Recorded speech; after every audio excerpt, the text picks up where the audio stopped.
বাংলাদেশে মার্কিন সামরিক উপস্থিতিতে ক্ষুব্ধ বাম জোট, আন্দোলনের হুঁশিয়ারি। তালেবানের আমন্ত্রণে আফগানিস্তান সফরে মামুনুল হক সহ ৭ আলেম। মাইকে ঘোষণা দিয়ে কুমিল্লার ৪ মাজারে হামলা, ভাঙচুর ও অগ্নিসংযোগ। পিআর নিয়ে আন্দোলনের নামে ষড়যন্ত্র হচ্ছে, মন্তব্য প্রিন্সের। সার্জিস হাসনাতকে বরিশালে অবাঞ্ছিত ঘোষণা। আলোচনার মধ্যে কর্মসূচি গণতন্ত্রের জন্য শুভ নয়, যা বললেন মির্জা ফখরুল। এতক্ষণ শুনছিলেন সংবাদ শিরোনাম। পুরো খবর পেতে ভিডিওটি শেষ পর্যন্ত দেখুন। সর্বশেষ খবর পেতে চ্যানেলটি সাবস্ক্রাইব করুন। এবার বিস্তারিত। যৌথ সামরিক মহড়ার নামে বাংলাদেশের চট্টগ্রামের শাহ আমানত বিমানবন্দরে যুক্তরাষ্ট্রের বিমানবাহিনীর সামরিক বিমান ও সেনা সদস্যদের উপস্থিতির ঘটনায় তীব্র ক্ষোভ, প্রতিবাদ ও নিন্দা জানিয়েছেন বাম গণতান্ত্রিক জোট। অবিলম্বে মার্কিন সাম্রাজ্যবাদের এসব তৎপরতা বন্ধ না করলে দুর্বার আন্দোলন গড়ে তোলার হুঁশিয়ারি দিয়েছেন তারা। আজ বৃহস্পতিবার এক যৌথ বিবৃতিতে এই হুঁশিয়ারি দিয়েছেন বাম জোট।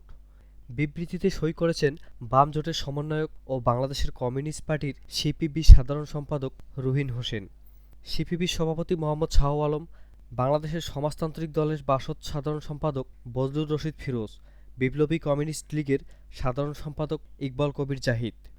বিবৃতিতে বলা হয়, পার্বত্য চট্টগ্রামকে ঘিরে সাম্রাজ্যবাদী শক্তির নানামুখী অতৎপরতা চলছে। এ সময় এ ধরনের সেনাদের উপস্থিতি এই অতৎপরতাকে আরও বেশি শক্তিশালী করবে। বামজোট বলেছে, অপারেশন প্যাসিফিক অ্যাজেল ২৫ নামের এই যৌথ মহড়া আওতায় বাংলাদেশের মার্কিন সামরিক উপস্থিতির অনুমোদন দিয়ে বর্তমান অন্তর্বর্তী সরকার তার এখতিয়ারের বাইরে বিশেষ গোষ্ঠীর স্বার্থ রক্ষা করে চলছে। এটি বাংলাদেশের জাতীয় স্বার্থ এবং নিরাপত্তার পরিপন্থী। বামজোটের অভিযোগ, চট্টগ্রামের মতো স্পর্শকাতর ভৌগোলিক অঞ্চলে গভীর সমুদ্রে মার্কিন বাহিনীর বহু আগে থেকেই সামরিক ঘাঁটি করার জন্য লোলুপ দৃষ্টি ফেলে রেখেছে। উপরোক্ত মিয়ানমার সীমান্ত এবং রোহিঙ্গা ইস্যুর সমস্যা বিদ্যমান। সেই সঙ্গে এখানে দেশের ৩ বাহিনীর অনেকের গোপনীয় এবং স্পর্শকাতর স্থাপনা রয়েছে। এরকম একটি এলাকায় মার্কিন এই সামরিক উপস্থিতি ঝুঁকিপূর্ণ। এ ঘটনায় অন্তর্বর্তী সরকারের পূর্ণাঙ্গ বিবৃতিও দাবি করেছেন বাম জোট। অবিলম্বে মার্কিন সাম্রাজ্যবাদের এসব তৎপরতা বন্ধের দাবি জানিয়েছেন তারা। বলেছেন, মার্কিন সাম্রাজ্যবাদী এই ধরনের কর্মকাণ্ড বন্ধ না করলে এর বিরুদ্ধে দুর্বার আন্দোলন গড়ে তুলতে হবে। ইমারতে ইসলামিয়ার তালেবান সরকার আমন্ত্রণে আফগানিস্তান সফরে গেছেন বাংলাদেশ খেলাফত মজলিসের আমির মাওলানা মামুনুল হক সহ দেশের শীর্ষস্থানীয় ৭ জন আলেম। সফরে আফগানিস্তানের প্রধান বিচারপতি, একাধিক মন্ত্রী, শীর্ষ আলেম ও উচ্চপদস্থ কর্মকর্তাদের সঙ্গে সাক্ষাৎ ও মতবিনিময় করবেন তারা। গতকাল বুধবার সকালে আলেমদের এই প্রতিনিধি দল আফগানিস্তানের রাজধানী কাবুলে পৌঁছান। এই দলের মাওলানা মামুনুল হক ছাড়াও আছেন হেফাজত ইসলামের বাংলাদেশের নায়েবে আমির মাওলানা আব্দুল হামিদ, মধুপুরের পীর মাওলানা আব্দুল আউয়াল। আজ বৃহস্পতিবার বাংলাদেশের খেলাফত মজলিসের পক্ষ থেকে পাঠানো এক সংবাদ বিজ্ঞপ্তিতে বলা হয়, এই সফরে বাংলাদেশের আলেমদের প্রতিনিধি দল ইমারতে ইসলামিয়া, তালেবান সরকারের প্রধান বিচারপতি, একাধিক মন্ত্রী, শীর্ষ ওলামায়ে কেরাম ও উচ্চপদস্থ কর্মকর্তাদের সঙ্গে সাক্ষাৎ ও মতবিনিময় করবেন। বিশেষভাবে মানবাধিকার ও নারী অধিকার বিষয়ে পশ্চিমা মহলে যে সমালোচনা রয়েছে, সে প্রসঙ্গেও তারা বাস্তব অবস্থান সরাসরি পরিদর্শন করবেন। সফরে দুই দেশের আলেমদের মধ্যকার সম্পর্ক নয়নসহ কূটনৈতিক সম্পর্ক জোরদার, ব্যবসা-বাণিজ্য, চিকিৎসা ও শিক্ষা খাতের পারস্পরিক সহযোগিতা বাড়ানোর বিষয়গুলো প্রতিনিধি দলের আলোচনায় অগ্রাধিকার পাবে বলে বিজ্ঞপ্তিতে উল্লেখ করা হয়েছে। এছাড়াও সাম্প্রতিক ভূমিকম্পের ক্ষতিগ্রস্ত এলাকা দেখতে যাবেন বাংলাদেশের আলেমরা। এর আগে ১৪ সেপ্টেম্বর মামুনুল হক সহ বাংলাদেশের আলেমদের এই প্রতিনিধি দল পবিত্র ওলামা পালনের উদ্দেশ্যে সৌদি আরবে যান।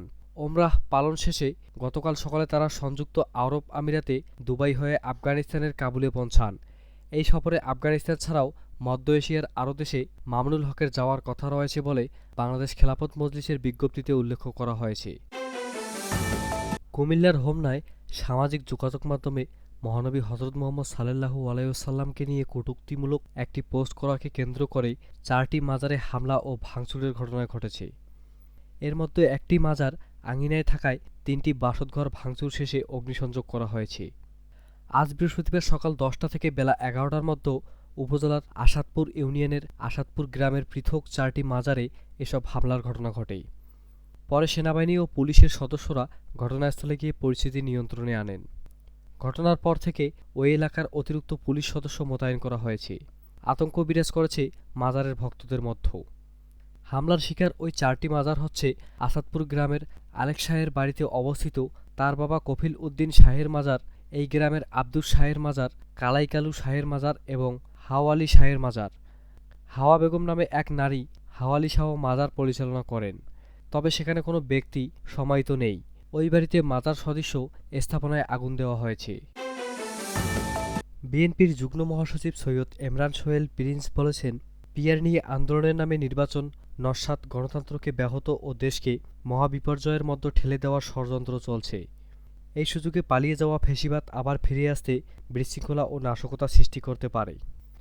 তিনি বলেন, অহেতুক আন্দোলনের নামে বিভাজন, উত্তেজনা, বিশৃঙ্খলা গণঅভ্যুত্থানের আকাঙ্ক্ষার পরিপন্থী। জনসমর্থনহীন দাবিতে আন্দোলনে জনগণের সম্পৃক্ততা থাকে না। আজ বৃহস্পতিবার দুপুর থেকে রাত পর্যন্ত ময়মনসিংহ জেলার হালুয়াঘাট উপজেলায় জুগলি ইউনিয়নের ৪, ৫ ও ৬ নং ওয়ার্ড বিএনপি সম্মেলনে প্রধান অতিথির বক্তব্যে তিনি এসব কথা বলেন। প্রিন্স বলেন, পিআর নিয়ে জামায়াত নিজেরাই আন্তরিক নয়। মাসের পর মাস চলা ঐক্যমত কমিশনের বৈঠকে জামায়াতের নেতারা একবারের জন্যও সংসদের নিম্নকক্ষে পিআর পদ্ধতির নির্বাচনের প্রস্তাব উপস্থাপন করে নাই। তাছাড়াও আলোচনার টেবিলে চূড়ান্ত সিদ্ধান্তে পৌঁছার আগেই রাজপথের কর্মসূচির দুর্বিসন্ধিমূলক। তিনি বলেন, জনগণ নির্বাচন ও গণতন্ত্রের পথে প্রতিবন্ধকতা মেনে নেবে না। দেশকে মহাবিপর্যয়ের হাত থেকে রক্ষা করতে সব প্রতিবন্ধকতা মোকাবেলা করে আগামী রমজানের আগেই নির্বাচন হবে। তিনি বিএনপির নেতাকর্মীদের প্রতি ঐক্যবদ্ধ থেকে জনগণের সাথে সম্পৃক্ত হয়ে কাজ করার আহ্বান জানিয়ে বলেন, ঘরে ঘরে বেগম খালেদা জিয়া ও তারেক রহমানের সালাম পৌঁছে দিয়ে ধানের শীষের ভোট প্রার্থনা করতে হবে। তিনি বলেন, ধানের শীষে দিলে ভোট, শান্তি পাবে দেশের লোক। সার্জিস হাসনাতকে বরিশালে অবাঞ্ছিত ঘোষণা। এনসিপির মুখ্য সংগঠক হাসনাত আবদুল্লাহ দক্ষিণাঞ্চল ও সার্জিস আলমকে উত্তরাঞ্চলের বরিশালে অবাঞ্ছিত ঘোষণা করেছেন কারিগরি শিক্ষার্থীরা। ৭ দফা দাবিতে আন্দোলনকারী শিক্ষার্থীরা গতকাল বুধবার নগরের চৌমাথায় ঢাকা-কুয়াকাটা মহাসড়ক অবরোধ করেন। সেখানে শিক্ষার্থীরা এনসিপির ২ শীর্ষ নেতাকে বরিশালে অবাঞ্ছিত ঘোষণা করেন। জানা গেছে, গতকাল সকাল ১১টা থেকে ১ ঘণ্টা মহাসড়ক অবরোধ করে রাখা হয়। এর আগে বরিশাল পলিটেকনিক ইনস্টিটিউটের শিক্ষার্থীরা মিছিল করে সেখানে যান। ডিপ্লোমা ইঞ্জিনিয়ারিং ছাত্র শিক্ষক পেশাজীবী সংগ্রাম পরিষদের জেলা আহ্বায়ক মাহফুজুল আলম মিন্টু বিক্ষোভের নেতৃত্ব দেন। তিনি জানান, হাসনাত ও সার্জিস কারিগরি শিক্ষার্থীদের ন্যায্য দাবির বিরুদ্ধে অবস্থান নিয়েছেন। তারা কখনো বরিশালে এলে প্রতিরোধ করা হবে।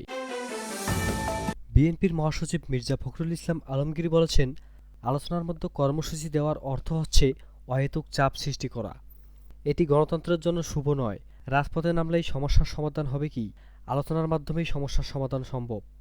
বৃহস্পতিবার ১৮ সেপ্টেম্বর সিঙ্গাপুর থেকে দেশে ফিরে শাহজালাল বিমানবন্দরে সাংবাদিকদের সঙ্গে আলাপকালে একথা বলেন তিনি।